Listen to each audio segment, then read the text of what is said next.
so honorable awo ne woba otandikire tubalina ebintu bingi waira akaseera mbe nti abalinga ali kusosonkereza okwogera ku kusaba ajiwa lubi nga ekimuluma wazza agenda ya Busoga ate olese Mwanyi tulina okugoberanya ku ebirowoozo buti naye honorable nga oba abaire mu parliament tidi confusion weeri kuva ku kintu kya Mwanyi kwa kiri political nga mulina target nti kyenda akontana n'abantu because one okusaba okwo okwa last year najjaku ku eri okubategeka wale ku St Andrews ebukoto St Andrews ebukoto Abasoga babonekayo 8 twajaawo bali yo 8 abe twalimu kodi oliko babalu naye aba last year nzi naliyo ayi ngoka kasanga zina naliyo ku last year okakasana naliyo ku ze ndi kwogera ku ki ndi kwogera ku mumunano osobola okubamu mwali mutemi mu VIP abasigaye bali basirikale babakungu kanisa yayidde kyandiko yali kodi abakulembeze bali 8 ayo nalebo kanisa joliko be eyebukoto kubitana twali niwe aho waliwo ne actually twakulemberwa mu right honorable Kadaga abantu waliwe kanisa ibiri waliwe jakumwani Shamiru ni moderator wa program so I'll suppose of course but yayinze ebyo okusaba alikwenda kusaba ebyo yole mutu focus anyway tidi wacho na mutali kwenda kwogera kusaba kwa ataka idumbira kusaba not really ntidumbira kusaba ndi musada musabi ino tuliko bokombisawe but one tienda ino kukontana n'abantu ba consortium oba bintu bya consortium ndeka lwaki obitwalira mu ango ya kukontana andi ndakwogera statement because lwaki okyesibye kwe kuba toli kwenda mbaye ndi kuwalifa aga oli mukulembeze because oliko abantu munana nze ndiko batwali banji anzo obulumi bwange iwe oli kutawo kya okubana ngo oli kwenda tukontane nze ndiko batwali banji oliko ba munana anti tobana nga twawukanye emyaka nga yawasaba mwaka gundi nasaba mugundi tobona ayo tuvaga so ebiye Mwanyi mu parliament wali yabaire okay ati ngoka alijja kubya Mwanyi haji walu byali kubulumi bwa agenda nti mwali muteme kwa honorable Gumati imao honorable gundi atemba minister wa Busoga bona mwakabana ewa imwevayo chewe chekiriyo ngabo ali reference ya honorable wino nti yali fertilizer era nobuzibu bwa government eno actually nga mwami ntange bwako bibalina obuzibu balina deficit in communication ate yamani nabaire nga ndiringirira mu kaire wange owekitibwa Joyce Bugwawo gwe nasoose omubona nga alikwogera ku nsonga de Kigogwa bamuta live ku TV nawa mwamani tiri kitegeera oli kanti tuwasoose okubona minister nga ayogereri yes ate parliament imbayo yona wakola kuliwa na mawulire ngo liko anti minister wa ICT omutako byaki anti banji bali babiri ni kabyangali kabyanga atero okwogerera ku media center kabyangali laba ali kwigwanika so balina obuzibu obwo kati ng'ekintu ky'amasanyalaze ekyo owekitibwa mukembo kyakonieko obuzibu obwo buli Uganda yona yona about 3-4 weeks ago twaje emitomo eyo twali mu constituency ya deputy speaker buli omu gwe yandibaire nga alowooza nti omuntu oyo w'amaani ino buli kimu kirina asookera wuwe kyatumalamu amaani nga mukama waife mukama wange yena nga kabiri ali kulodera ife enaku yali ebitamu ku nsonga y'amasanyalaze speaker right honorable Thomas Tayebwa ewuwe waka twavaawo saa kumpi nga dija 7 gwa bwire kuba twali mu field twamala twaje ewuwe twabaawo basimba emiti emyaka 5 egibise kuzira waaya egindi ensete yaddirira wansi mukembo byali kwogerako era nebyo ebirala ebyo ni wano ne wange wano bagisuulawo mulembe actually gwa honorable Migereko oba ebyo gye bataa ku mulembe gwa honorable Migereko ate nga awo yali ali mu energy ne yali wo energy mu masanyalaze mpaka na buti so waliwo obuzibu bw'amaani ino ayi neewuunya kuba nze bwe tubaire ng'eno nga twogera ku masanyalaze tweraliikirira nga olowooza nti oba oli awo ayi natuuka ewa deputy speaker n'awaamu amaani nga ni deputy speaker alikulira actually trip eyo yali ku Honorable Manjeri kyebakutika omukiise wano omukyala oli mubuuzaako otimuna ku nsonga y'amasannyalaze deputy speaker mwali mu constituency ye neewuwe kyekyaliwo emiti giriyo bagisimba myaka gibise 56 kuziraire waya ndala y'amasannyalaze aye ye nakuba ati butitaidi kyakwizaako ndi kulaga obuzibu obuliki obuli mu system ya Haji wa Lubyondo. Mukulu wange tiddamuta yakajyayo yokutola kugwa yakayingirayo okukuba nti buti alikola aka nokulya kwena akali kuba ni kyaliyayo kyoyinza kumupininga aye yo kuba terereza erina ogugwo mulimo gwe kuba mpera no era akali kulya kiriya gayo bonanga afuba in fact yo no musado ni gwe bandi bayi batwandi ku media center kuba one ali mu kumazima obuli mbabu bayirenga bukali kuidoli wabo nanga yandienza alimbe aye yasoka yabo oti akola ki so ndoza baida kuzampola mpola but ensonga ye mwani yobuziza banji bali kwebuuza lwaki ekyo oli kivaako ng'otulese mu ibanga nti bwe tuliriranibwa bwabanga nigwe mwaliririre mu ababaka yeena abasindire na kujali musanze twafuna looni looni twagibisa 1 year ago ng'erubirirwamu kukola ku bizibu oti n'ebyo twaba n'olukiiko prime minister yatweta era nsonga d'amasannyalaze twaba n'olukiiko Honorable Ruth Nankabirwa yatweta mu board rumwere wa prime minister ku nsonga d'amasannyalaze in fact ndidukira mu lukiiko lumwe nasitukira n'abaka nti ninze MP akiikirira site ezira mu masannyalaze nti ate nga amasannyalaze gava idinda agasooka namutiisatiisa nobatiisatiisa nti ndijakoba abantu emiti bajasaage mu enku buli omu yandingira yabona omuntu omulalu oba omuntu atategeera awo minisita yakobera ati mutuwe list nakanti nga tuwandiise list ebyalo ebizira amasannyalaze eyeriyo list edisoba omukaaga buli saawa mutuwe list buli saawa mutuwe list so ekyo kizibu ky'amaanyi by the way tikiri wano wonka nga bwenkobe kiri ne wa deputy speaker equally kiri ne mu bitundu ebindi okay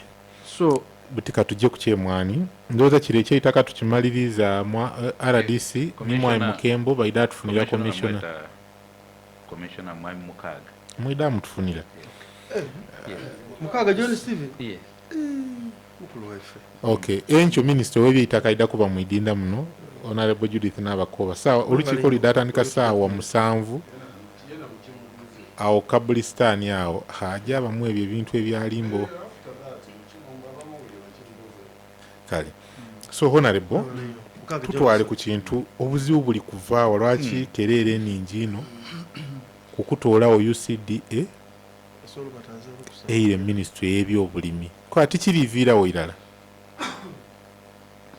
anti muleti baida ajeta UCDA muleja aba department wane baida authority mpera no ekintu kyemwani ekyo oba ekyebitongole ebyo twandisose twaire inuma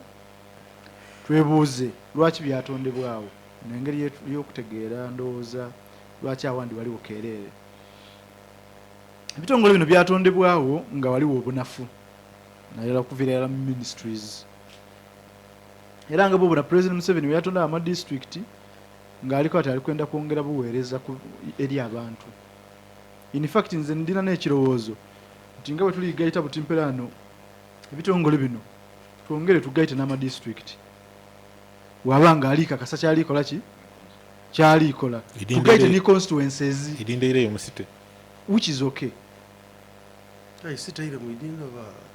lwakuba nti buli lwoyogera otyo eriyo balina bakubona obubi mperano eriyo bwokuba nti nibala DC bakendeere nibala DC bakole ki bakendeere assistant ya DC akwati ono wali kobera bala DC butimperano ife ba assistant alikwenda tukola lwafuka buki ayiwe tubanga byerala tusazeo nti okay tumire the bitter pill eyikirende erikawe kibakikole ki kibe tutereze once and for all tule mtugaite district tule mtugaite constituencies tule mtukendeze bana bala DC tule mtukendeze ba minister ai kyokendeza bala DC Alice kyakubonera information kuchindi bayire nsaba moderator through you Honorable Aga asetting gundi bulungi ndija ku mwani olwo ndija atandika olwo butimbayire nenda okobera abana Uganda oti ekiriwo rationalization getuli kukola buti ya kutola bitongole agencies, government agencies could design mother ministries. Yedali. Otewo ne example.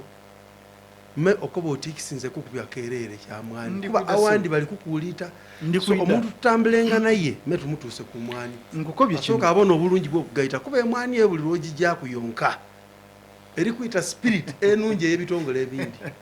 So nguli osoka kuzimba wakoti tutubira ku Mwanyi mutayimu yo singo na leba akireta otyaba no mukusokutereza kusereka nga tutira andi butidio ba onaleba akireta mu FDC mu opposition obanga oli kwenda aletenga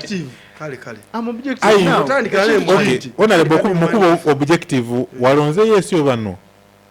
kulonda yesi kuki bimwe abayire moyonga muri kulonda kingalwa kinonda yesi aha buti autosobola kuba objective kuside ya RDC nti buti ngwe mpuliriza nkuwe ensonga dange lwaki nalonze no obutagaita kitongole ye nayogera dide lwaki yandiko byo nti bagaite mperano wemba nditandika nva ko bantu soka twire ye inumere lwaki ebitongole bino byatondebwawo era ali mwali mu 7 mwene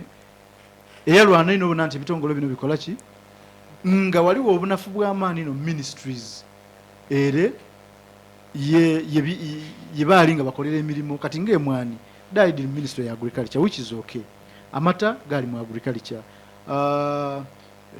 Bitongole ebindi kati the national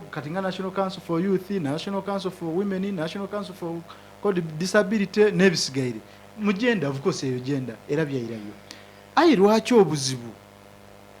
bwiliva ino bwasoka bwaba kuyunula.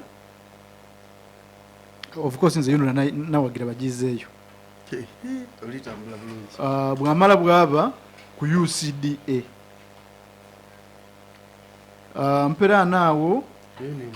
edo ne Mwanyi lwaki Mwanyi no liri tukubya kerere aliwuliriza nze ndi kwidukira we nali nkaali mwana muto eriyo Christmas tiri gidukira ba mwaka ki twaja mu kyalo eyo ndidukira eyo nisizo nyobe yasemba ye Mwanyi okubala obulungi wano mu Busoga Mwanyi dali ninjinga dikunkumuka dali mereranga olusi abazere baifu okudinoga ndidukira yo Christmas nalonda bafu 3 niba nange bona balonda twaja twatunda bafu de Mwanyi edo ebiseere bibbe yali kusiringi 8 era nze muzeeyi akati mperano buli musende dafu ni aje agule mu kyayenda na aje mu Action yali ya Busiro wafukumula empale na aje na agule empale lwali luvwera lutiru masavu nze no lwena bonanga no empale emalayo kumbe empale yendireta no gigolwa tasobola akola ki wota kupasi ruvuluka buki nze yo generata era nabonanga andese empale ayi nga ndifunye muki mu Mwanyi mperane Mwanyi eno mu Uganda wano saino golodi w'omunaku golodi ow'omwavu Mwanyi koko woje bundi bujo baliko bera ntikiro ya koko saino eri mitwale 3 plus era abeyo koko nabemerezaawo ikwale tuna ne Busoga twaye tuli maine Mwanyi wewawo buti twayingira ine bikado Mwanyi twakendeza ayi boje bugisu balija kulaga nti Mwanyi n'obulamu bwaibwe ndidukira twaye tukali ba kansala twaje okulambula mu Western Uganda eyo twabita mu Buganda omukweyongerayo kyentaidio ba mwami mbe ntyo yo twalina mu basi obabbe ayi nga tulibona amabaati amayaka mangi aga green n'amamyufu n'obuyumba obuyaka twebuuza eno buzibu ki abantu bano bazi okwika muloni mulala bona okuzimba amayumba guno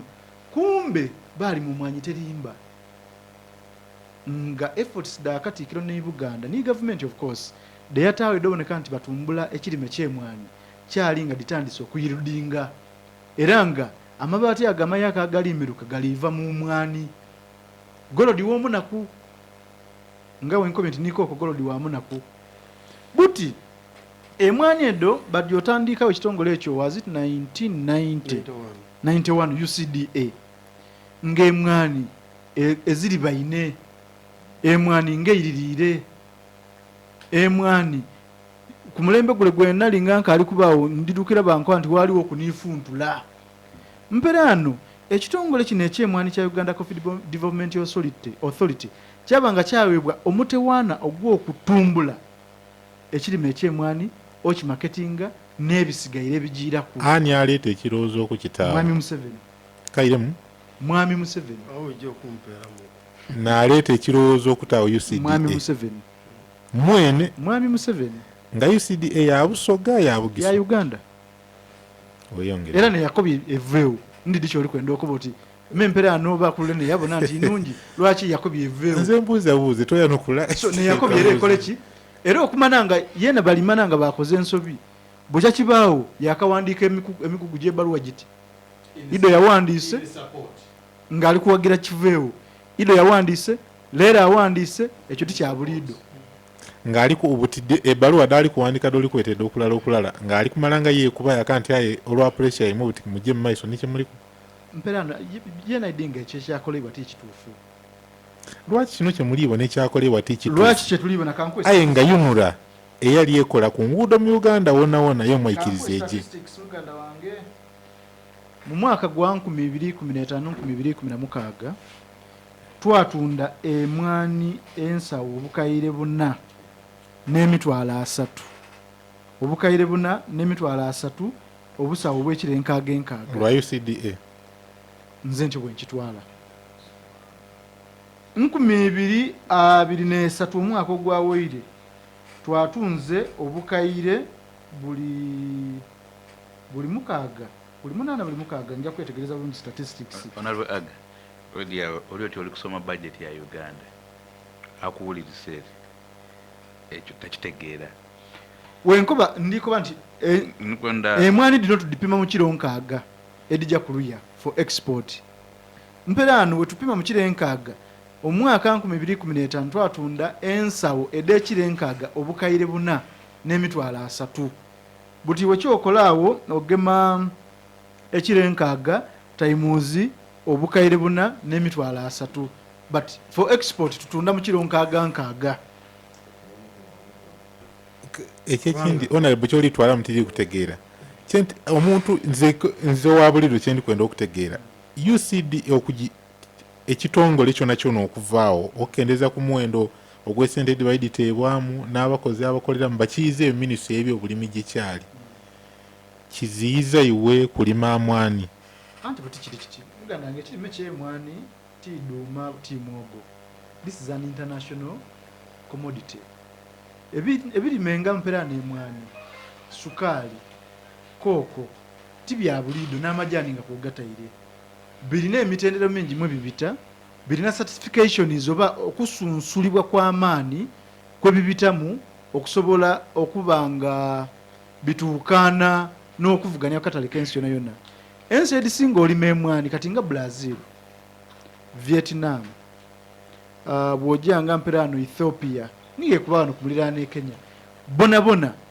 balina ebitongole bikwire byandawulo bikwire nga twena balina UCDA ebipromotinga n'okuba nti omutindo gw'emwani mu nsi edo gusigala nga gw'amaani. Era twena kye tuliikoba nti bw'ogema UCDA oba bw'otoola UCDA n'obayizaayo mu ministries obunafu bwa ministries da Uganda mu bwidi buli kimu ekibeera mu kiidi ekitegeeza buli kitongole kibayizizaayo ministry olwo obunafu bwa ministry da Uganda bijja kufa. Mperano lwaki ombuuza lwaki twesibye eno ku mwani. Emwani is one of the most export foreign wafunzibwa ekyo muganda wa eya Uganda ebisinga oleta sente emwani bya bulambuuzi kyova tuli kwesiba ino ku mwani nti tiyandibairenga eira yere yebali George tugira kuba yali yoko. Okay, lwaki omuliro guli kuva bwa muri region ndala Butya nze ndi wa Buganda tiri wa Buganda abagisu bali yomba ekigemereyo ku parliament Western Uganda bali yomba kwa nekibuzo ekindi okyali baye nti mukalulu kale era twali mu biseera bino biti ekibozibozi ky'emwani kyaidaawo buti emwani kankobere ku n'ekindi kyoli kwira ku kyesente eryo kyo beeta NTR nane tax revenue emwani oba UCDA ebairengiza obuwumbi 87 mu misolo okuyingiza mu nsawo ya government yene budget yayo ya buwumbi 4 ekitegeeza eziralose eriwo in fact yebaire ekola nningi ino ndije Haji Walubi ni RDC akole submission bali kuwanika emikono ino nolaba na Uganda nti ekintu UCD ekigambo UCD ekiri kuvaawo aye bibaire bikolebwa mu UCD etibiri kuvaawo bureaucracy eri mu ministries n'obugayaavu bw'abakozi ba gavumenti emyetooloolo na buli kimu ekiri mu ministries da gavumenti imwe mwena mwena abaligana ezirataidi kye beta ministry ya gavumenti kuba nikyoli kwendayo kuba nikyoli kwenda kikolebwe obugayaavu bwaibwe okwetooloola n'embeera gye bakoleramu emirimu daibwe tibali gyasobola agemerera kirime kino webabanga benda ino tugaite ebitongole bino lwaki twagaise URA nerayo ministry ya finance lwaki twagaise NPA nerayo mu finance eri ebitongole ekubanga n'emisingi kati nga revenue toyinza agigema kugirizayo mu finance neri nsoloza esente eda Uganda kwetulitambulira toyinza kudeyalinga ekyo kikola emwani n'ebimu kubirira sente edisinga obungi mu Uganda toyinza kizaana mwabaka opposition kitabanga mulikozesebwa olw'okulwanira abantu abataawo kampuni yaibwe okubikiza mu diru edemwani butedi lwakikabirira tulirwana ekintu kino mwiteeka lyebaleese eriyo kye bali kweta auctioning eriye to provide bakyese batya to provide auctioning ndafu n'esimu lyange mali kale haji walubika balita wembera ya auctioning ojidi